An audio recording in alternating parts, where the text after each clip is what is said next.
What does it mean when a civilization leaves behind objects that seem to belong to a different century than their own? Across deserts, harbors, tombs, and ruined temples, history has a habit of whispering through materials. Not through kings or battles alone, but through things people once held in their hands. A blade that bends and does not fail, a wall that hardens in the sea, a pigment that refuses to fade, a shard of glass born in impossible heat. These are not just artifacts. They are questions made solid. We like to imagine progress as a straight road, rising steadily from darkness into knowledge. Stone to bronze, bronze to steel, myth to science. Yet the past is not always so obedient. Sometimes it offers us evidence of skill so refined, so unsettlingly precise, that our neat timeline begins to tremble. An ancient formula survives where modern industry struggles. A forgotten craft achieves what laboratories still chase. And suddenly, the old world no longer feels old in the way we expected. This is where our story begins, not with certainty, but with unease, with the feeling that memory itself may be incomplete, that somewhere between invention and empire, between reverence and neglect, whole branches of human understanding may have withered or been set aside, not because they were false, but because they were fragile. Because knowledge like fire can warm a culture or vanish with the hands that carried it. In the chapters ahead, we will move through 10 extraordinary materials once shaped by ancient minds. Some are well documented, some are wrapped in legend. All of them stand at the border between explanation and wonder. And perhaps that is the deeper mystery, not whether our ancestors were more advanced than we believed, but whether every age is destined to lose something it once knew by heart. If that is true, then the ruins of the past are not silent at all. They are trying even now to remind us what forgetting costs. What if one of the strongest materials of the ancient world was hiding in plain sight, beneath the rhythm of the sea? Stand at the edge of an old Roman harbor, and the first thing you notice is not grandeur, but endurance. The water keeps moving. Salt presses into every crack. Wind worries the stone. And yet, after 2,000 years, sections of Roman maritime concrete still hold their shape where many modern structures begin to fail within decades. It is a quiet kind of miracle, made not of spectacle, but of survival. The Romans were builders on a civilizational scale. Roads, domes, aqueducts, breakwaters, temples. Their empire was stitched together by engineering as much as by law or language. But among their greatest achievements was a material so practical it almost disappears into the background. A form of concrete mixed with volcanic ash, lime, and pieces of rock, then poured into wooden forms or packed into underwater foundations. It did not gleam like marble. It did not carry the prestige of bronze, yet it endured. For modern scientists, the fascination lies not only in what Roman concrete was, but in how it seems to improve with age in certain environments. Seawater, usually an enemy of construction, appears in some cases to have helped strengthen the material over centuries through slow mineral growth within its structure. The very force that should have eroded it became part of its long afterlife. Nature, instead of acting only as a destroyer, joined the work as a patient collaborator. And still, this is not a story about ancient perfection. Roman concrete was not identical to modern concrete, nor useful in every context we demand today. Our needs are different. Our scale is different. But the comparison unsettles our assumptions. It reminds us that efficiency is not the same as wisdom, and speed is not always the measure of mastery. Perhaps that is why this material continues to haunt the imagination.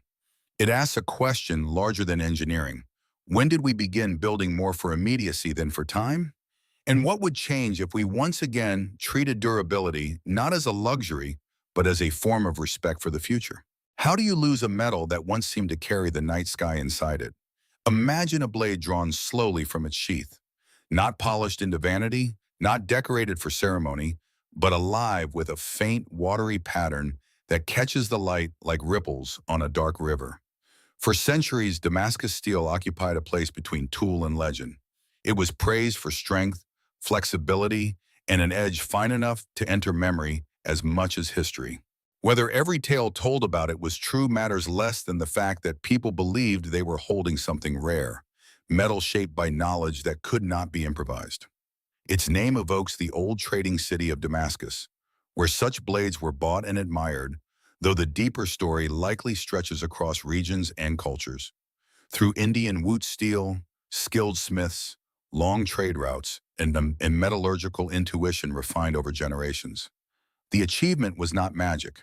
It was technique, temperature, timing, impurities, carbon content, forging rhythms, and perhaps a sensitivity to material that modern language struggles to capture. A blade was not simply made, it was persuaded into being. What makes Damascus steel so compelling is that its reputation survived even as the original process faded. Craftsmen continued trying to replicate the distinctive patterns and performance, but the precise combination of source materials and methods appears to have been gradually lost. Not all losses happen in fire or war. Some disappear through interruption, through changing economies, exhausted ore sources, broken apprenticeships, or the simple fact that tacit knowledge often lives in hands more than in books. Once those hands are gone, instructions alone may not be enough. Modern metallurgy can produce steels of astonishing sophistication. In many practical ways, we have surpassed the old blade. And yet that is not the whole point. The longing attached to Damascus steel is not only about performance, it is about the vanishing of a conversation between human beings and matter, a conversation intimate enough to leave behind objects that still seem personal. Maybe that is why these blades continue to fascinate us. They remind us that knowledge can be brilliant and still be breakable, and that sometimes what disappears is not the material itself, but the human relationship that once taught it how to sing.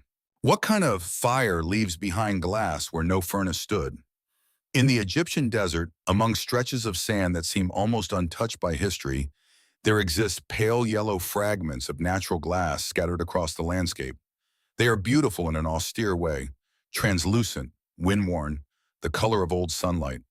One piece found its way into a pharaoh's jewelry, set as the centerpiece of a scarab in Tutankhamun's burial treasure.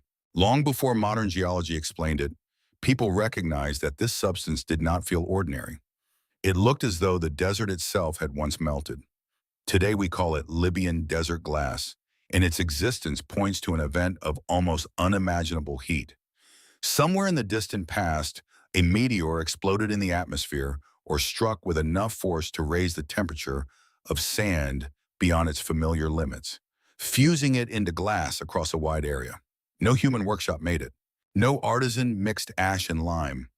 Nature, in one sudden act of violence, became the maker.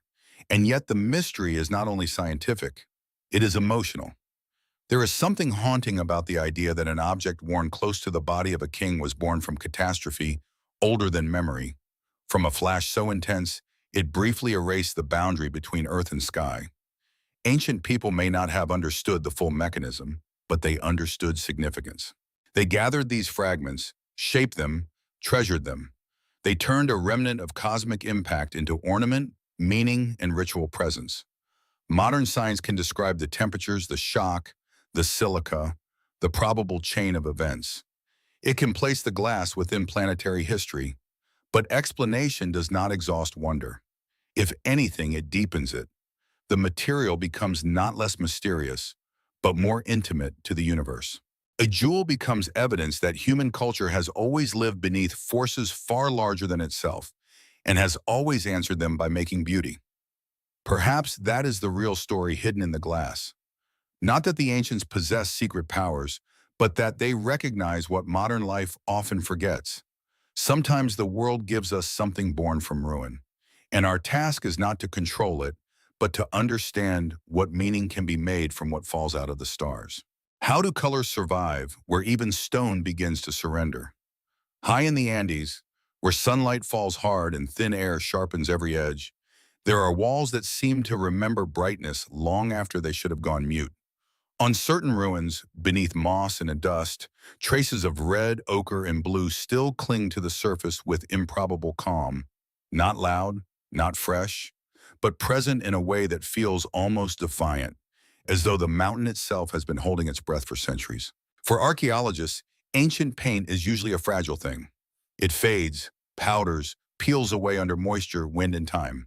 Yet some Andean pigments appear to have endured conditions that would have erased most coatings many lifetimes ago. They seem bonded not only to the wall, but to the climate around them. Sunlight has touched them for generations. Rain has crossed them. Cold nights have tightened the stone. And still the color remains. What made these surfaces so resilient may have been more than a simple choice of mineral. It may have involved an intimate knowledge of plants, ash, binders, and the behavior of light itself. Not chemistry in the modern industrial sense, but chemistry nonetheless, observed through ritual, repetition, and patient attention to the natural world. The people who made these coatings may not have spoken in the language of ultraviolet resistance or microbial stability, yet they understood durability in the only way that finally matters, by making something that lasted. There is a temptation to turn such a material into myth, to imagine hidden powers or impossible science. But the deeper wonder may be quieter than that. It may lie in the possibility that careful observation, sustained over generations, can produce results so elegant they later appear mysterious to us. And perhaps that is what these colors still teach. That knowledge does not always announce itself in machines or formulas. Sometimes it survives as a stain on stone, asking whether what we call progress has made us wiser or merely faster at forgetting how to look. What if a civilization once touched a form of glass that did not break, only bend? Picture an imperial court lit by reflected daylight, where every object is expected to affirm power through beauty and control. Into that room, according to old Chinese accounts, a craftsman arrives carrying a cup unlike anything anyone has seen. It looks like glass, clear and delicate, but when it falls, it does not shatter. It yields, it dents, and under careful hands, it can be shaped again. Whether the story has been polished by time or rooted in fact, it has endured because it feels like a message from a lost threshold of knowledge. In the modern imagination, flexible glass belongs to our own era. It belongs to touchscreens, solar technology, engineered surfaces, laboratories clean enough to keep dust out of the air. We associate it with precision manufacturing and advanced chemistry. And yet ancient records occasionally disturb that confidence. They hint that somewhere, briefly, someone may have discovered how to alter the fragility of glass without losing its grace. Perhaps the material was real. Perhaps it was exaggerated. Perhaps it was a singular accident that could never be repeated. History is full of such fragile possibilities. A technique appears, alarms authority, and vanishes before it becomes tradition. A workshop burns. A recipe dies with its maker. A court chooses secrecy over transmission. In that sense, the most haunting part of the story is not the object itself, but the silence that follows it. Modern science can now produce glass that flexes, resists fracture, and survives uses once thought impossible. But invention arriving twice does not cancel the mystery of the first arrival. It only makes it more human. It suggests that discovery is not always a ladder climbing upward. Sometimes it is a spark seen once in the dark, then lost until another age learns how to see it again. And maybe that is what this forgotten glass still asks of us. How many breakthroughs are not impossible, only temporary? And how many have passed through history like light through a window, visible for a moment before disappearing into air? Why would a material designed for death become one of the most enduring symbols of life? Deep inside ancient tombs, where air rests heavily and silence feels architectural, there are wrappings that have outlived dynasties.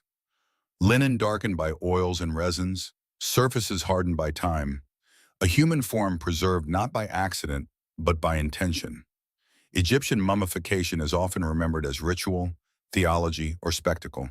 But beneath all of that was a remarkable understanding of materials, substances chosen not only for symbolism, but for what they could do against decay. Among the most important of these substances was a resinous mixture sometimes called mummy varnish, or embalming pitch, though in truth it was rarely one simple ingredient. It could include tree resins, oils, waxes, bitumen, and aromatic compounds, blended in ways that changed across centuries. The goal was both sacred and practical. Protect the body, slow corruption, prepare the dead for a different form of continuation. In effect, Egyptian embalmers were conducting a long experiment in preservation, using organic chemistry without naming it as such. What remains astonishing is how successful some of those efforts were. In a hot climate, with limited tools by modern standards, they created protective coatings and treatments capable of resisting bacteria, moisture shifts, and time itself. Not perfectly, not universally, but often enough to leave us with bodies, textiles, and funerary objects that still carry the trace of a vanished hand. These materials were not immortal, yet they moved human remains across millennia with a tenderness that feels almost impossible to ignore. Modern laboratories can identify many of the compounds involved. They can reconstruct recipes, analyze trade origins, trace plant resins across regions. But analysis does not remove the emotional weight of the practice. The material tells us something about the living as much as the dead. A society cared enough to study how matter breaks down and how, for a while longer, it might be asked not to. Perhaps that is why these ancient coatings still unsettle and move us. They stand at the threshold between grief and craft, between chemistry and devotion, and they leave us with a question that has never really gone away. When we try to preserve what we love, are we resisting time or simply learning how to honor it? What if one of the most luminous colors in human history was also one of the hardest to truly possess? In the ancient Mediterranean world, purple was never just a color. It was atmosphere, authority, distance. It shimmered at the edge of power, draped across emperors, magistrates, and ritual life, like a piece of sunset captured in cloth. To wear it was not merely to be seen. It was to enter a visual language of wealth, rarity, and command. The source of that color was astonishingly humble and strangely brutal. Small sea snails gathered along rocky coasts, their glands processed through a laborious sequence of extraction, exposure, fermentation, and time. From this difficult craft came Tyrian purple, a dye so prized that its value could rival precious metals. Entire workshops lived by its making. Entire social orders were marked by who could touch it and who could not. What makes the dye remarkable is not only its beauty, but its persistence. Unlike many ancient colors that faded into ghostly traces, Tyrian purple could deepen with age, holding its richness under light and weather with unusual tenacity. It bonded itself to cloth in a way that seemed almost alive, as if the color had entered the fabric rather than merely resting on it. The process behind it demanded more than ingredients. It demanded timing, intuition, and tolerance for an industry both costly and exacting. Modern chemistry can identify the molecules involved. Synthetic dyes can imitate the appearance. Yet the full ancient world of Tyrian purple cannot be recreated by formula alone, because its meaning was never purely chemical. It depended on labor, scarcity, ecology, trade routes, and the human desire to make status visible. The color carried the sea inside it, but also hierarchy, longing, and control.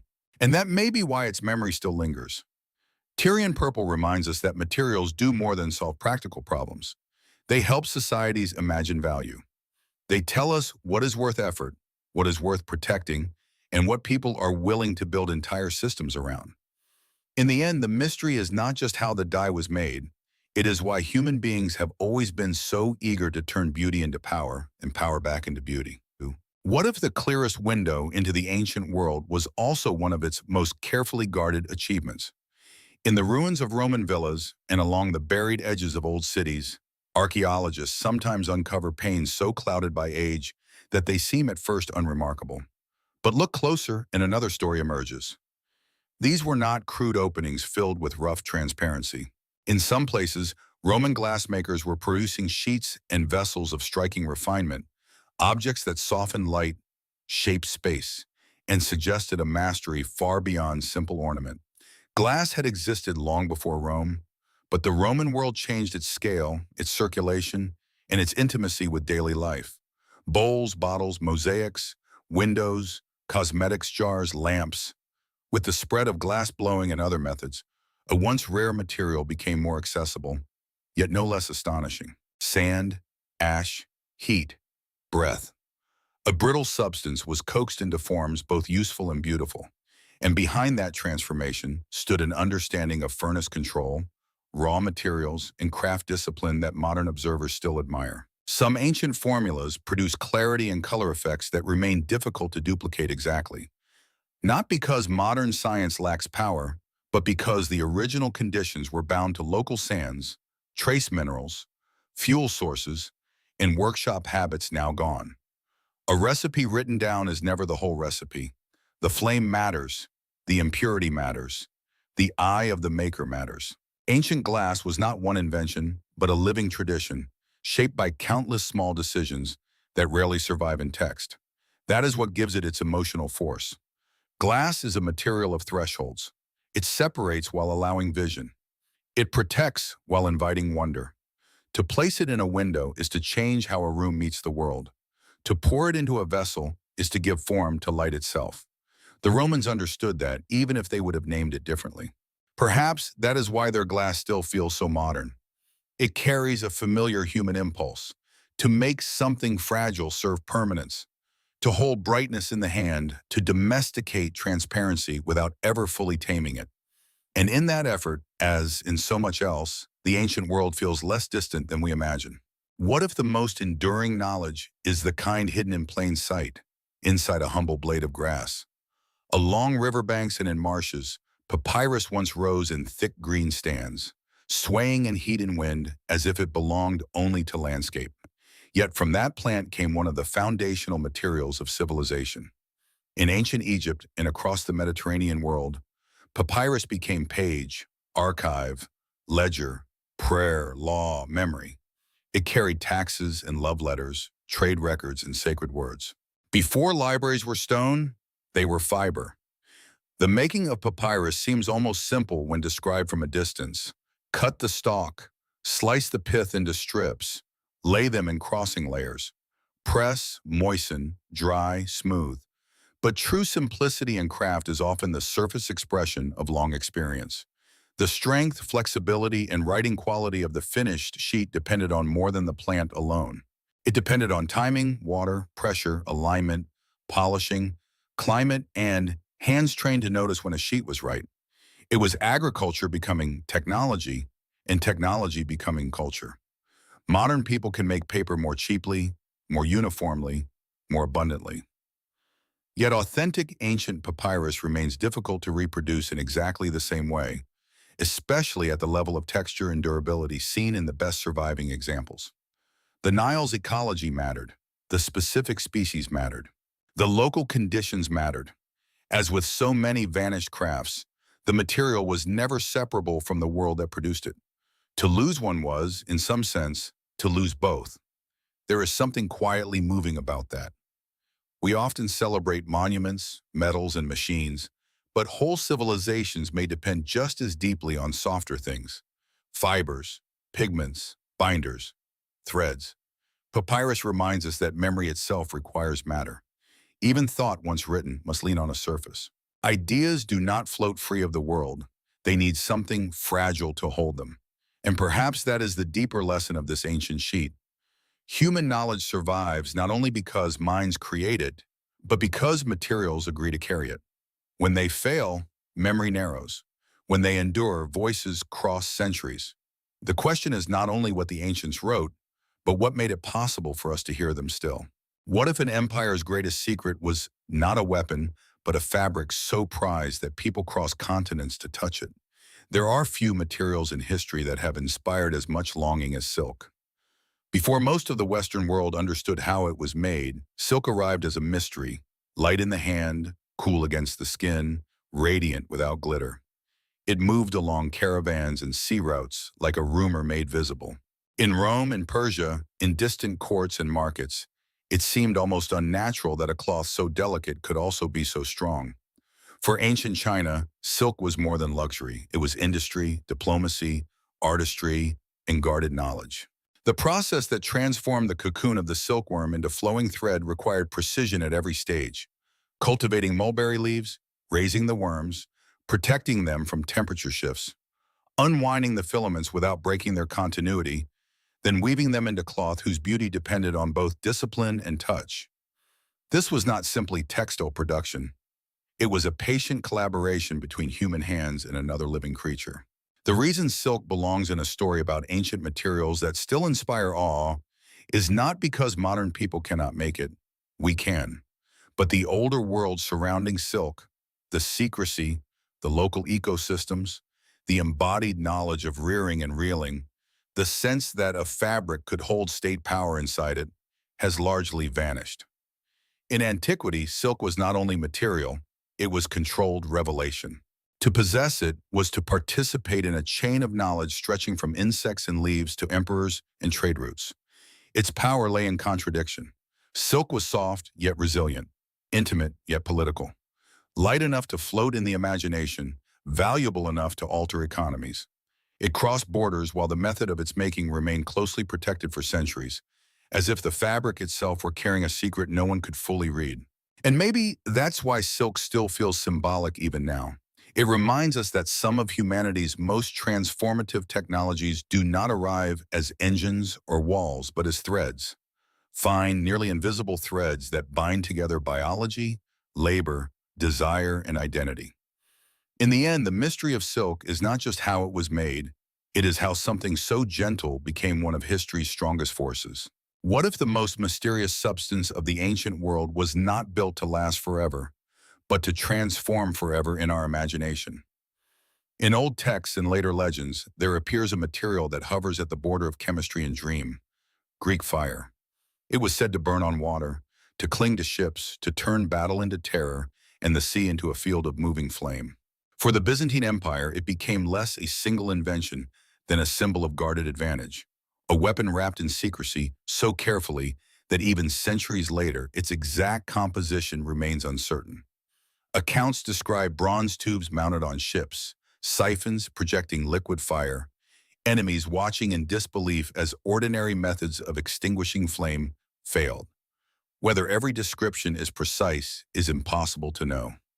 Fear changes memory, victory embellishes language, defeat does the same.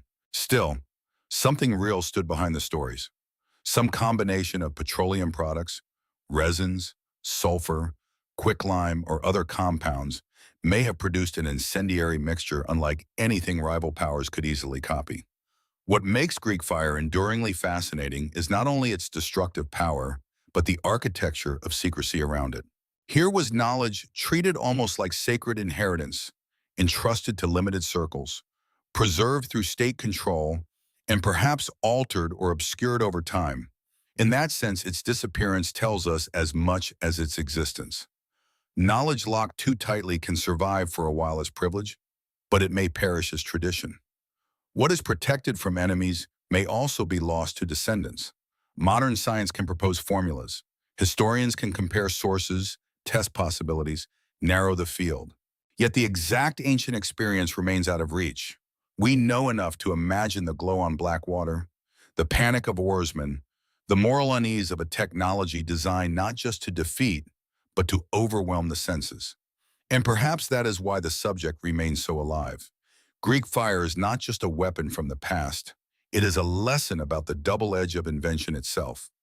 Every age creates tools that promise security while changing what conflict becomes. The deeper question, then, is not whether we can rediscover the recipe. It is whether human beings ever truly learn how to carry powerful knowledge without also becoming frightened by what it reveals about our own ingenuity. What if the most elusive material in history was never meant to be touched at all, but imagined?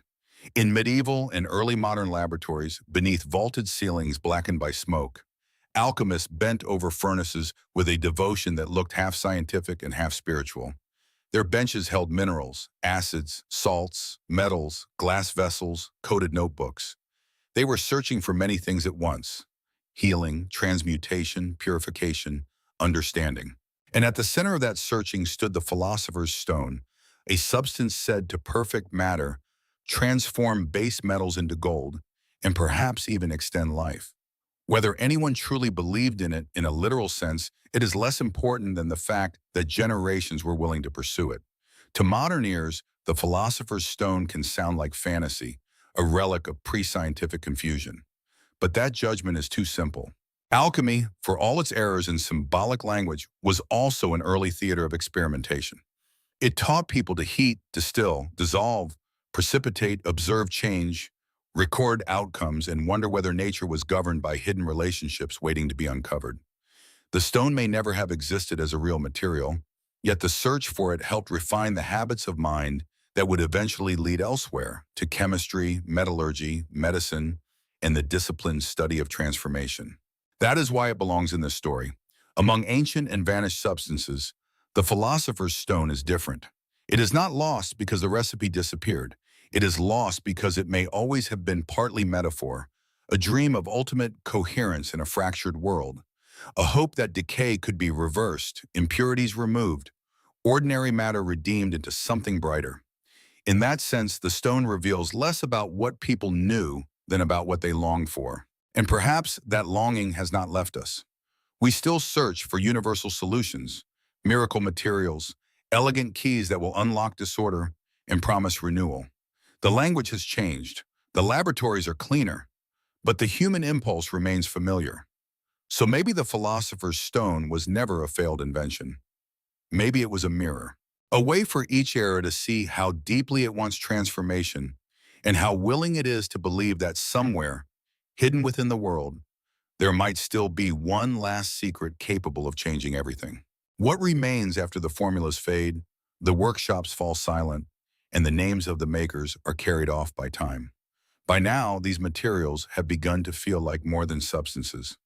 Roman concrete, Damascus steel, desert glass, ancient pigments, flexible glass, embalming resins, Tyrian purple, refined glass, papyrus, silk, Greek fire, the philosopher's stone. Some were practical, some ceremonial, some destructive, some perhaps part legend. Yet all of them reveal the same quiet truth. Human beings have always been in conversation with matter, asking the world not only what it is, but what it might become in our hands. That conversation is never simple. We discover, then forget. We preserve, then neglect. We inherit techniques whose logic we barely recognize, while surrounding ourselves with technologies we assume will outlast us, though many may not. The past unsettles us not because it proves our ancestors were magical, but because it shows they were attentive. They learned from fire, mineral, plant, insect, salt, pressure, and time. They built knowledge slowly enough for it to sink into gesture, routine, craft, and culture.